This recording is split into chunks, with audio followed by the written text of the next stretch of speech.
Gente querida do Terror Nádina, sou o Romário Filho e acredito ser conversando que a gente se entende. Conversemos então. E hoje? Hoje conversaremos sobre o quê?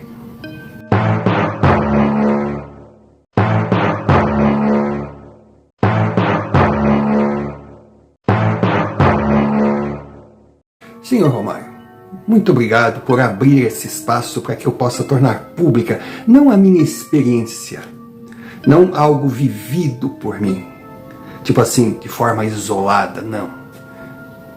Obrigado por me deixar contar a história da minha vida, que sem dúvida alguma, eu não vou dizer que seja sobrenatural, mas está muito longe de pertencer ao rol das vidas consideradas normais. O meu nome é Gabriel. Sou filho de José e Maria.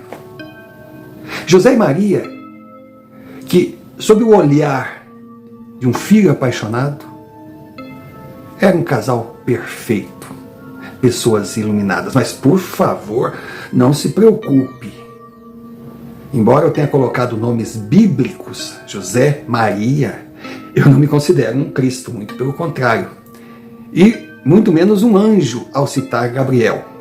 São nomes fictícios, mas que de alguma forma eu acho que tem a ver com o que eu irei relatar agora.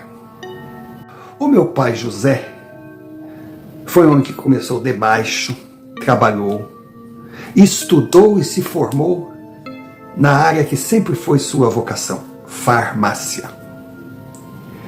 A família tinha uma pequena farmácia de bairro,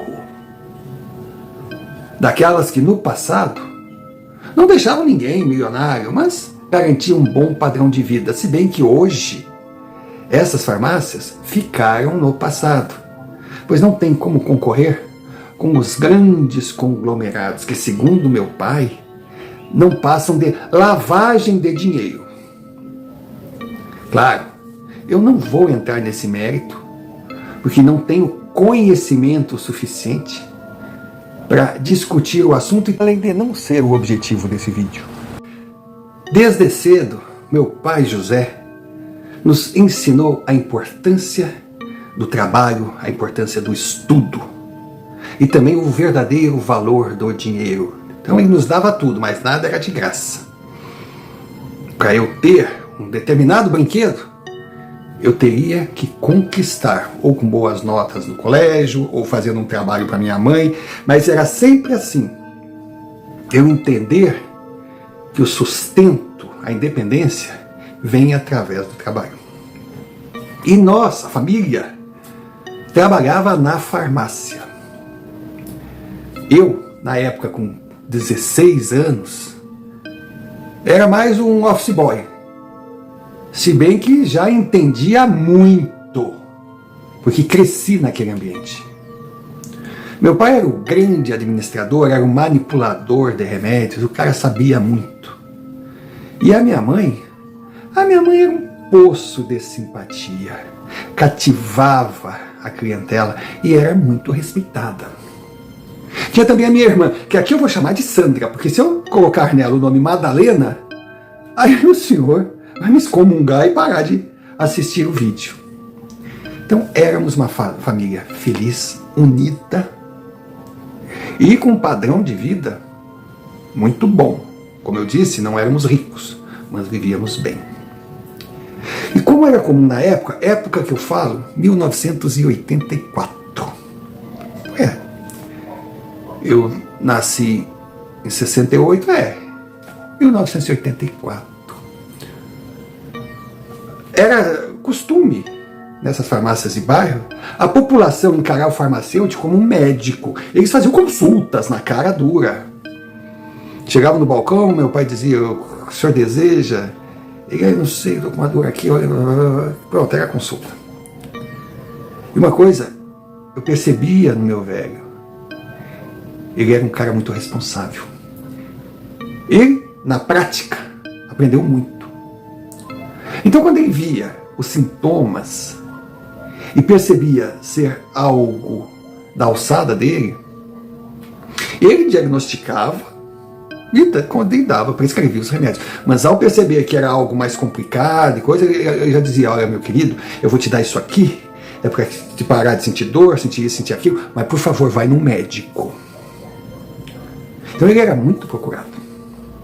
E a minha mãe também dava consultas. Mas não eram consultas físicas. Porque a minha mãe era conhecida como a bruxa do bem. Ela tinha esse lado dela. Esse lado luz. Esse lado sobrenatural, paranormal, eu não sei dizer. Esse lado esotérico. Ela lia muito. Ela tinha na nossa casa um local que era o seu santuário. Ela acreditava em Deus como um universo. A minha mãe era inacreditável. E ela, eu vi, curou muita gente, ajudou muita gente e não cobrava pelo atendimento. Ela dizia que aquilo que fazia em determinados dias da semana, tal horário, para não atrapalhar a sua vida na farmácia, que era de onde saía o ganha-pão da família, era uma missão. Ela não escolheu ser assim. Ela veio para esse plano sendo o que era. A minha irmã era mais o meu pai, o lado prático, aquela coisa, administrar. Eu, por incrível que pareça, era mais a minha mãe. E aprendi muito com ela também. As 2 primeiras décadas da vida da gente são impressionantes, né? A gente fica naquela ansiedade de chegar nos 15 e depois nos 18. A liberdade, a independência, o ser adulto. A impressão que se tem é que o tempo não passa. Mas de repente a idade chega e a gente descobre que passou muito rápido. E de repente eu me vi com 17 anos, pronto para entrar no último do ano do ensino médio. Claro, na época, o último ano era aquele que a gente já tinha que se preparar, não para a formatura, mas para o vestibular, visando uma carreira futura. Claro que eu fui um adolescente comum. Embora meu pai e minha mãe, a gente conversasse muito a respeito do que eu gostaria de ser quando crescesse, eu viajava. Claro, eu tive minha fase de jogador de futebol, de astronauta, de marinheiro. Depois pensei em ser soldado do exército. Enfim, eu viajei. Aí no jantar, eu lembro no jantar, já no final do ano, eu já tinha recebido os boletins com boas notas, já tinha passado, ia para o último ano. Eu com a família reunida, pedi atenção, todos pararam. Eu quero comunicar para vocês. Aí, claro, só ouvidos. Eu não sei se é um sonho inatingível, eu sei que eu vou dar tudo de mim. E sei que vocês vão me ajudar. Mas por saber que terei a ajuda de vocês, eu sei que se eu falhar eu posso decepcionar, então não quero prometer nada para ninguém, porque eu sei o tamanho do desafio. Mas eu tenho quase certeza absoluta que descobri o que eu quero ser. Eu vou fazer o vestibular para medicina. Sim, Romário. O meu pai e a Sandra vibraram. A minha mãe me olhou assim. Eu sabia o que significava aquele olhar. Ela me deu os parabéns por ter descoberto o que ela sabia antes mesmo de eu nascer. Aquele último ano do ensino médio foi corrido, porque eu não abri mão das minhas obrigações na farmácia. Eu tinha o colégio para terminar, eu tinha o curso pré-vestibular, eu tinha que me preparar e eu me preparei muito. Olha, modesta parte, eu fui incrível. Eu, do jeito que era, meio assim malemolente, amanhã eu vejo, me surpreendi comigo mesmo. Eu assumi. Eu passava madrugadas em cima de livros. Eu estudei. Olha, eu vou dizer, naquele ano, se vocês me perguntarem se teve alguma festa, algum baile, algum carnaval, alguma danceteria, sei lá como chamam, eu vou dizer que não sabia, ou que não sei. Porque era do trabalho para a escola, da escola para o curso, do curso para o colégio, do colégio para minha casa, da casa para... sabe, era uma confusão, eu tinha aquilo assim, eu era uma máquina. A ponto do seu José, numa sexta-feira à noite, tipo 8 da noite, bater na porta, entrar no meu quarto, tudo bem, filho? Lá estava eu esticadão com os livros, eu digo, tudo, pai. O senhor quer alguma coisa? Ele, quero que tu viva um pouco. Guardou os livros, eu digo, que é isso, pai? O que é isso? Que tu vai tomar um banho, ficar cheiroso, ligar para teus amigos e vai sair. A vida não tem um só lado. Olha, eu fiquei surpreso. Mas assim fiz. E sabe que mais uma vez ele tinha razão? Porque chega uma hora que tu não consegue mais, sabe, sei lá, captar. A cabeça não... Sabe, tu lê, mas não lê. Tu estuda, mas não aprende. É aquele estresse. Aquele final de semana normal para um jovem da minha idade. Eu dancei, eu tomei cerveja, até fiquei meio... porque eu não era muito de beber. Eu joguei futebol, eu namorei. Ufa! Sexta de noite, sábado, domingo, até segunda de manhã. Para mim aquilo foi umas férias, energia nova. Aí chegou o grande dia do vestibular. Meu pai me desejou sorte. Minha irmã me deu um beijo, a minha irmã mais velha, e disse, maninho querido, tu é meu orgulho. Minha mãe olhou para mim e disse, qual a roupa que tu prefere na tua festa de formatura? Eu olhei assim, mãe, eu não sei nem se vou passar no vestibular. Ela simplesmente disse, você sempre é o último a saber. Ninguém falou nada. Cara, eu fui para aquela prova, parecia que tinha alguém me ditando as respostas. Eu tirei de letra. No ano seguinte, eu estava cursando medicina numa universidade federal. Foram anos incríveis, foram. Quanto mais eu estudava, quanto mais eu me aprofundava, mais eu gostava. Aquilo voou. Finalmente eu estava com o meu diploma na mão. Eu era um médico, tinha terminado a minha residência, e estava na hora de procurar trabalho, porque todo começo é difícil. E eu acabei, como meu primeiro emprego, como um paramédico de uma ambulância, hoje conhecida por SAMU. Honestamente, a minha cabeça não é... Mas eu não tenho muita certeza se era SAMU na minha época, mas deixa pra lá. Eu sei que era um trabalho muito corrido, exigia demais. A gente mal tinha tempo assim para engolir uma comida, era para lá, para cá, imagina, no centro de São Paulo, e vem o rádio e chama, tu tá na Zona Sul, aconteceu alguma coisa na Zona Norte, mas a Zona Norte não é minha área de cobertura, mas não tem outro, por incrível que pareça, tu é o único que está liberado. Então não era nem a questão de ser o mais próximo, que não tinha outro, a gente ia para lá, chegava lá, era um palhaço hipocondríaco com uma unha encravada, e a gente já sabia que na Zona Leste tinha gente passando mal, precisando da gente, era confuso. Mas era o início.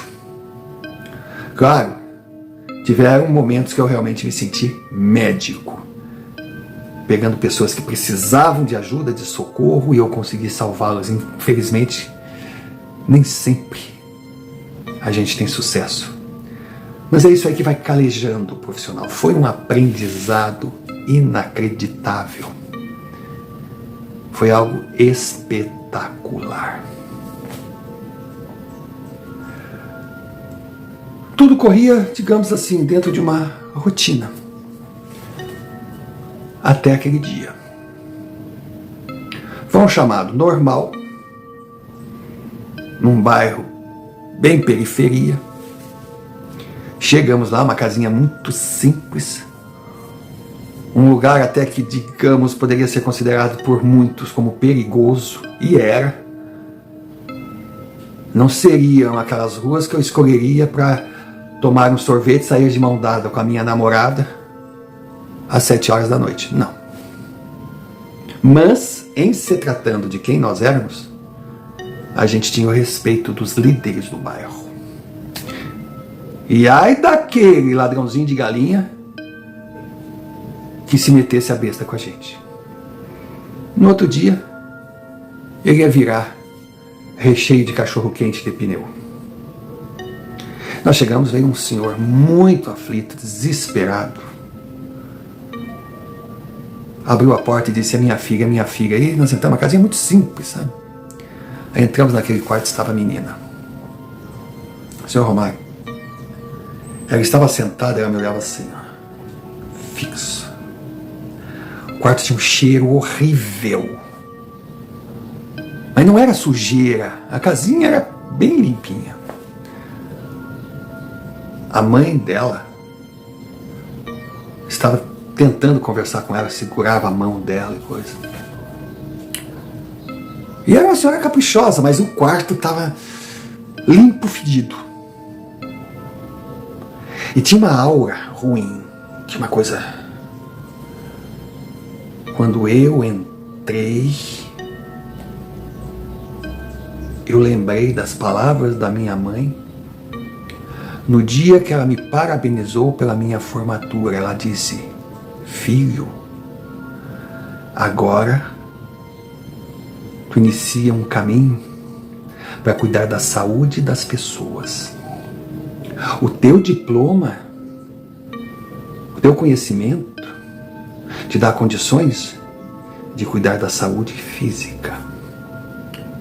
Mas sendo você filho de quem é, esteja sempre atento, porque em muitos momentos você terá que tratar a saúde espiritual das pessoas.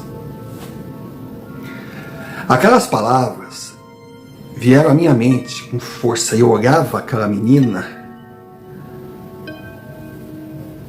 e logo concluí: não é serviço para um médico. Ela estava com as roupinhas, né? Não sei como é que chama, baby doll, coisa branca. Um cabelinho bem curtinho. Bonita a menina. Até sem sutiã, sem calcinha. Sabe? A cama, percebia manchas de urina. E ela me olhava fixamente, mas aquele olhar não era de um ser humano. Aí o pai desesperado chorava, a mãe não sabia o que fazer. E eu achava incrível que a menina não dizia nada. Daí eu perguntei para o pai: ela sempre fica em silêncio assim? Ela, muito pelo contrário. Ela grita. Ela fala coisas estranhas. A voz dela muda. Ela se autoflagela. Claro que o senhor logo deve ter associado com aquele filme Exorcista, né? E não errou muito. Aí o senhorzinho dizia: a gente já pediu socorro para todo mundo. Os médicos vêm aqui e dizem que ela não tem nada, ninguém nos dá atenção. Porque toda vez que chega um profissional aqui, ela fica assim, parada. Eles só dizem: essa menina precisa de um tratamento psiquiátrico, mas a gente não sabe o que é. Pelo amor de Deus, nos ajude, nos ajude, nos ajude. Aí eu perguntei se eles tinham telefone em casa, porque na época o telefone era patrimônio a ser declarado no imposto de renda. Era caro. Eles disseram que não, mas tinha um mercadinho ali na esquina.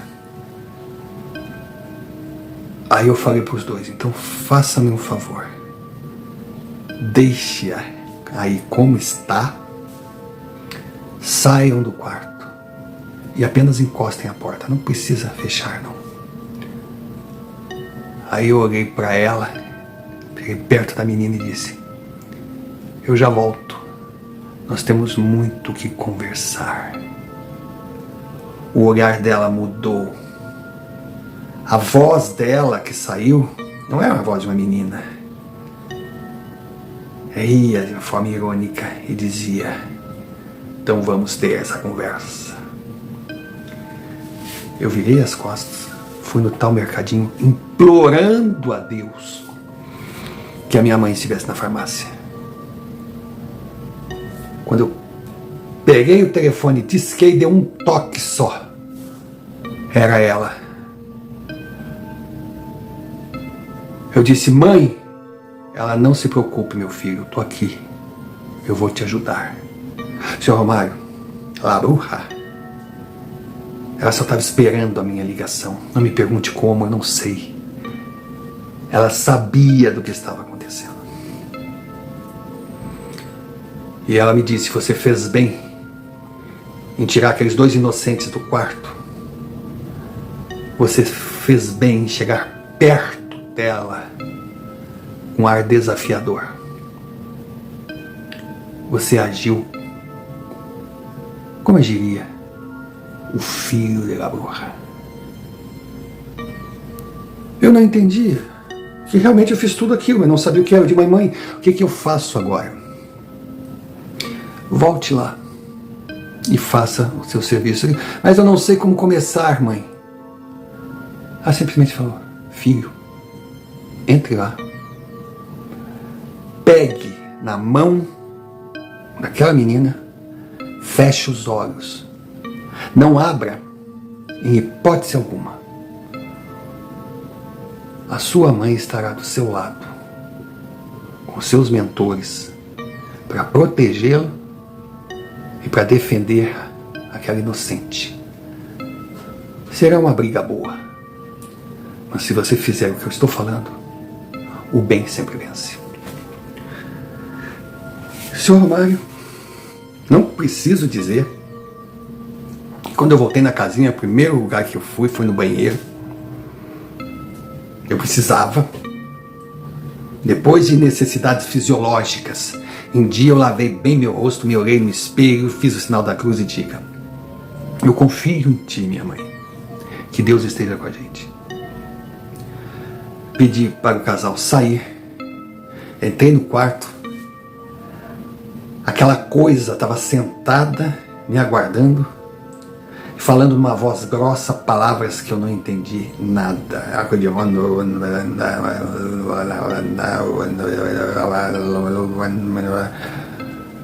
E não respirava.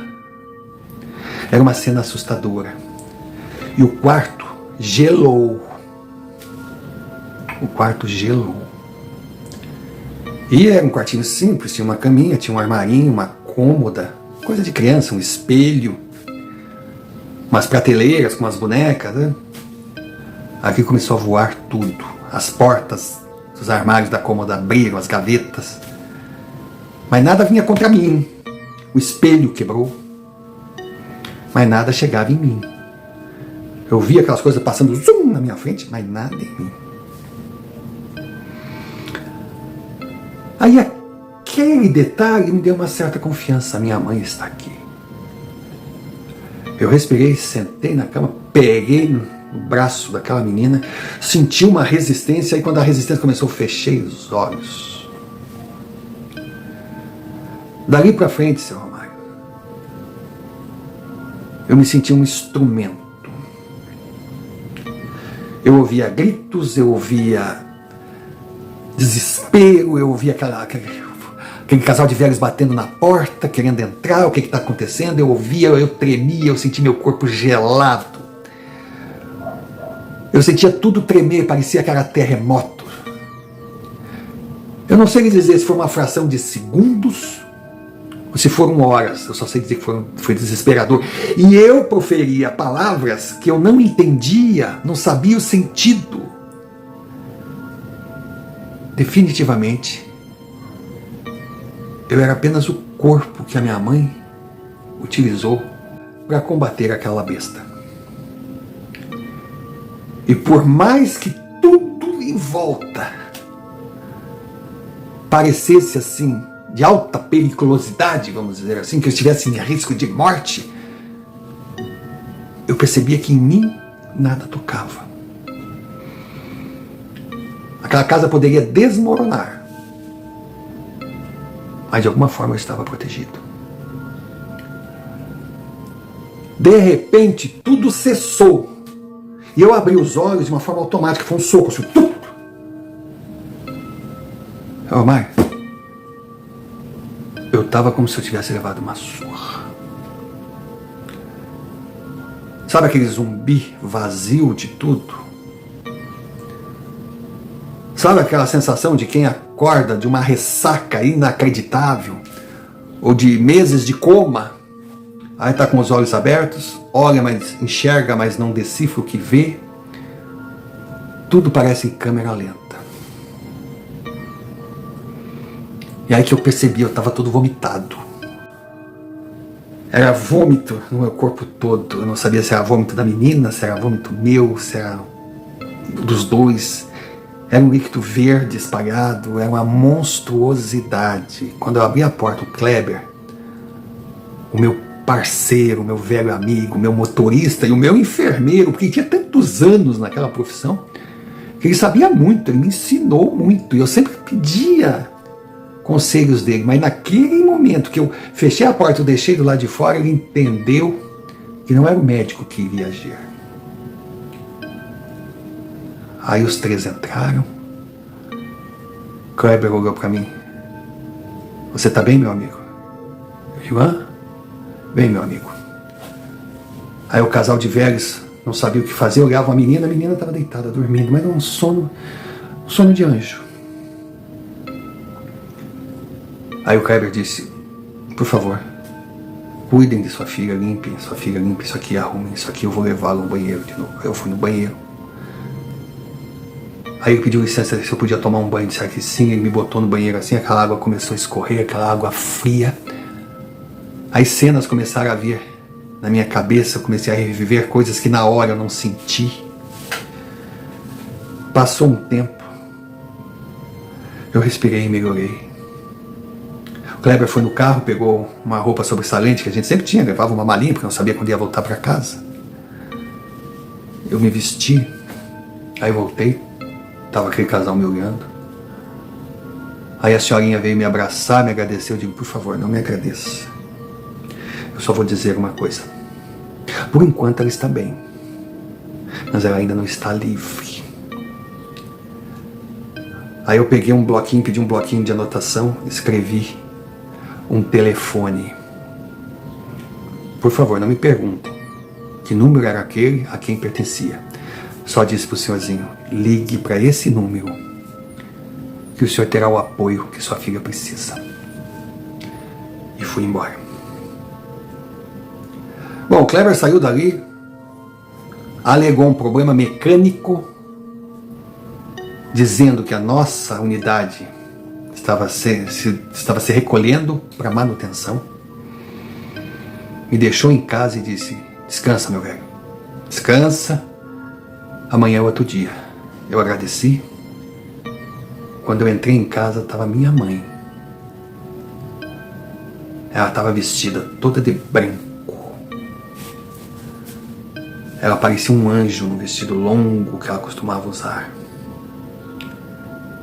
A casa estava com cheiro de incenso, a casa estava tudo algo familiar, que eu cresci com aquilo. Ela chegou, me deu um abraço, me deu um beijo e disse, meu filho, muito obrigado pelo que você fez por mim e por aquela menina. Aí ela disse para eu ir para a cama, eu deitei, ela me deu uns chás para tomar e eu apaguei. No outro dia eu estava novo. Aí eu fui perguntar, mãe, o que aconteceu de fato? Ela disse, filho, o que eu costumo te dizer? Aí me veio. O mundo não é só o que nós achamos que conhecemos. Existem vários universos, muitas interrogações, muitas dúvidas. Mas as respostas só virão depois que estivermos preparados. Então temos que respeitar o desconhecido, estudar, dar o passo a passo e jamais ficar fazendo perguntas fora de hora, porque elas não nos levarão a lugar nenhum.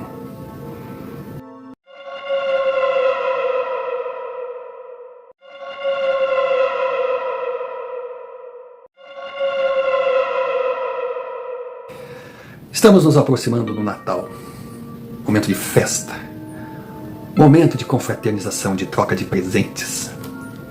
E aqui estou eu mais uma vez pedindo um minuto da sua atenção, até mesmo tendo a ousadia de pedir um presente de Natal ao canal.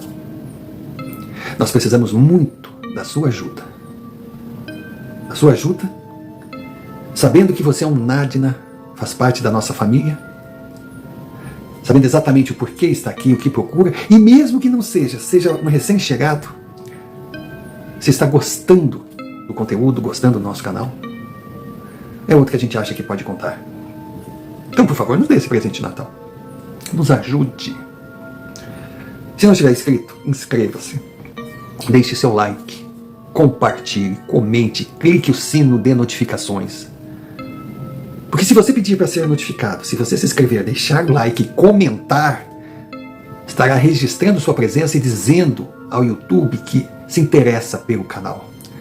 Dessa forma, teremos as nossas publicações notificadas com mais sangue, com mais força pela plataforma. E só assim alcançaremos as metas exigidas para canais recém-criados, 1.000 inscritos, 4.000 visualizações ano, para entrarmos finalmente na primeira divisão do YouTube, sermos monetizados e acreditar no futuro. Porque do jeito que está, patinando, vai chegar uma hora que a gente vai desistir, porque ninguém se aguenta, né? Ficar ali batendo e a porta não se abrindo. Então nós contamos com você. E se achar que a gente merece, por saber que nós estamos monetizados, envia-nos um Pix. Dinheiro é sempre importante. E se já mandou, se já enviou o seu relato, sua experiência, confiando no nosso trabalho, no e-mail que está aqui embaixo, muito obrigado. E se caso ainda não enviou, e tiver algo interessante para contar da sua vida, da vida de amigos, de histórias que ouviu, essas experiências serão muito bem-vindas. Porque com certeza é esse relato o combustível que move a engrenagem. Então, dado o recado, voltemos ao relato. Seu Romário, eu espero que o senhor tenha entendido o porquê de eu ter me identificado com o seu canal. Porque eu não acredito em coincidências. E o que o senhor defende, o que o senhor define como sendo um Nadina, bate em cheio com o que a minha mãe pregava e me ensinava. Depois daquele dia continuei a minha vida profissional, mas a vida pessoal realmente, cara, foi um baque. Eu não estava legal. Minha mãe e meu pai sabiam que eu não estava bem e por que eu não estava bem, mas também eles colocavam tudo dentro de uma redoma de normalidade. Eu estava convivendo com algo muito forte, algo novo, que precisava de tempo. Aí vem Natal, vem Réveillon e chega o Carnaval. Claro que Carnaval para mim, no estado que eu estava, seria um retiro espiritual. Nisso, bate o Carlão lá em casa. E aí, meu camarada, tá pronto? Eu digo, pronto pra quê? Vamos pro Carnaval, meu. Ou vai ficar aí hibernando? O Carlão era meu amigo de infância, era meu brother. Sempre gostou de carro, negociava carro, tinha uma boa concessionária, como ele dizia, minha concessionária. Eu sou picareta. Picareta é a forma que a gente falava daqueles que negociavam carro, não sei se ainda é assim. E estava indo muito bem mesmo. Eu até dizia para ele que eu fiz bobagem, eu devia ter aprendido a comprar e vender carro, porque ele ganhava muito mais dinheiro que eu. E ele apareceu lá em casa do nada. Eu digo, mas vem cá, tu não tem mulher para convidar para ir pro Carnaval, não? Eu digo, deixa de sarna, rapaz, vamos lá.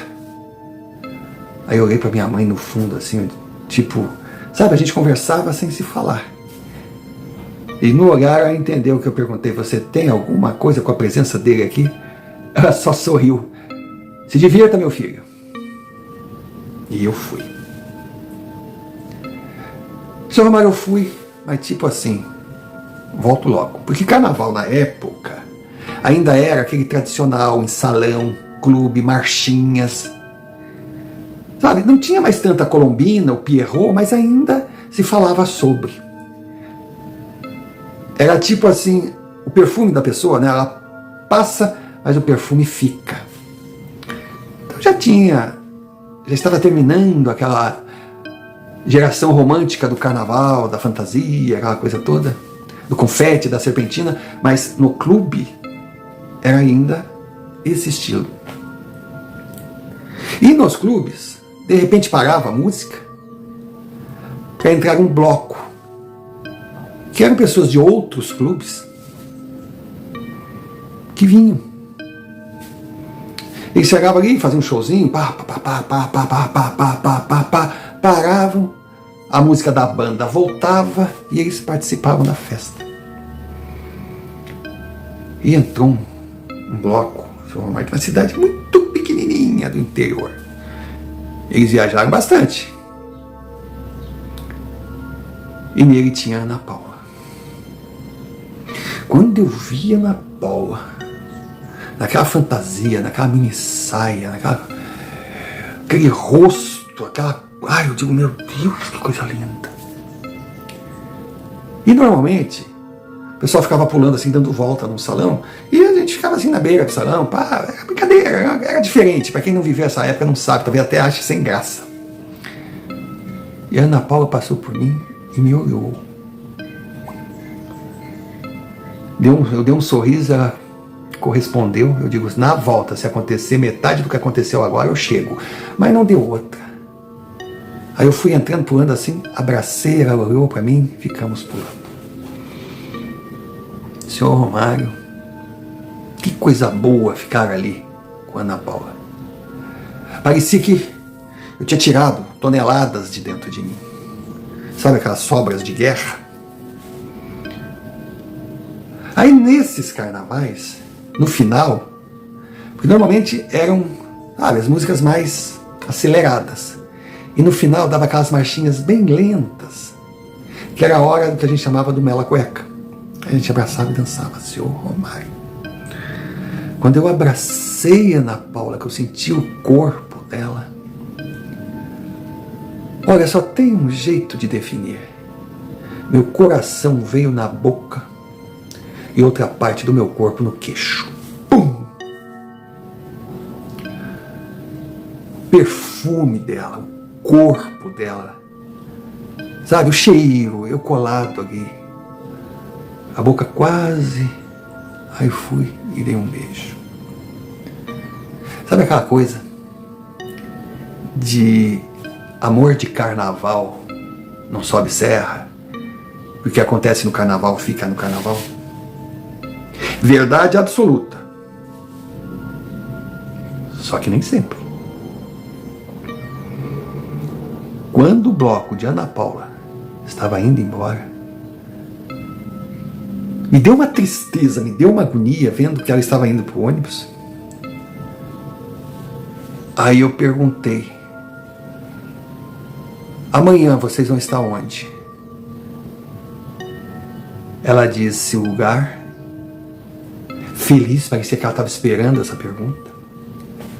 Aí eu concluí, se eu estiver lá, você fica comigo? Aí eu disse, se você não estiver, eu te mato. Na outra noite, lá estava eu. Porque o bloco da Ana Paula, eu estranhei, porque a cidadezinha deles era muito longe, ônibus para lá e para cá, né? Não, eles vieram para passar o carnaval em São Paulo, então eles já tinham os clubes programados onde eles iam. E alugaram uma casa lá, uma escola, assim, e ficavam passeando em São Paulo, e à noite ia para os clubes. Então, eu peregrinei em vários clubes da capital. Na sexta, no sábado, no domingo e na segunda.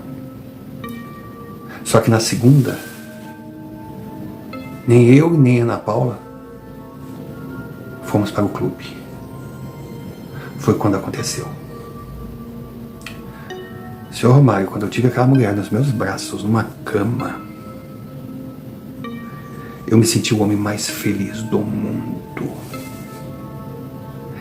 Ela era linda, ela era incrível e outra. Parecia que existia uma sintonia, parecia que a mulher tinha um GPS. Ela me tocava, ela me fazia carinho, exatamente naqueles pontos que eu digo, ai meu Deus, era aí mesmo. Sabe quando você tem uma coceira, pede para alguém coçar e a pessoa vai em cima, tchuf! Ela era perfeita. Senhor Romário, quando eu me senti dentro daquela mulher, o mundo mais uma vez parou. Ana Paula, diferente de todas as outras mulheres que eu já tinha estado, foi a única que conseguiu me fazer me sentir completo, corpo e alma. Eu deitado do lado dela, ela no meu ombro, eu fiquei pensando, se isso não for amor, eu não sei mais o que é. E ali foi a vez que nós conversamos e falamos sobre nossas vidas, por incrível que pareça. Até então eu só sabia o nome dela. A minha história eu contei, meu pai é farmacêutico, eu sou médico. E ela também contou a sua. Disse que o pai era contador, ela trabalhava no escritório do pai, adorava a profissão, com certeza ia continuar. Mas para ela era muito difícil fazer uma faculdade, mas ela tinha o técnico. Mas o que ela queria mesmo era estudar. Ela queria assumir o cartório da cidade. Mas, lógico, ia precisar de todo um aparato, toda uma documentação. Mas eu perguntava, o que tem contabilidade com cartório? Ela riu da minha cara, eu acho que é quase o mesmo que tem farmácia com medicina. Ela era perfeita. Mas daí ela disse que na vida pessoal, diferente de mim que era livre, ela tinha um namorado. Aquele namorado de infância que todos esperavam o casamento. Eu perguntei, pô, mas onde ele está? Eu pedi um tempo. Ainda me disse, por favor, não me considere uma vulgar, que estou aqui com outro homem, sabe, numa aventura de carnaval, traindo meu namorado. Não.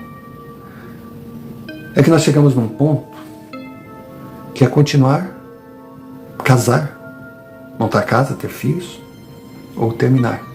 E eu não tinha certeza que eu queria seguir na relação. Então, eu pedi esse tempo para mim mesmo, se bem que eu não imaginava que ia acontecer o que está acontecendo agora. Não toquei mais no assunto. Ela foi embora. Foi embora e nós ficamos nos comunicando por telefone. Era muito complicado na época, não tinha internet, não tinha essa facilidade toda, era carta e algumas vezes telefone. Por que algumas vezes? Porque o telefone era muito caro. Meu Deus, o interurbano tu tinha que trabalhar para pagar.